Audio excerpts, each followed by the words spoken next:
Hi guys, today we will talk about how can you figure out the selection on your Snapchat or how can you do that on your Snapchat. We will just go to click here on settings, then we come here to settings window here and this is window and we will go down.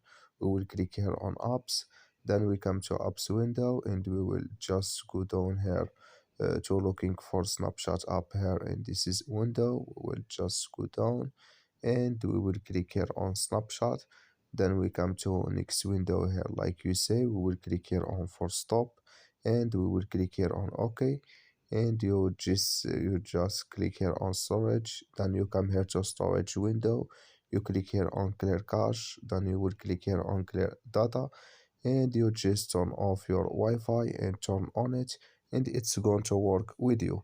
So that's all now. I wish now you are get it. Thank you for your watching.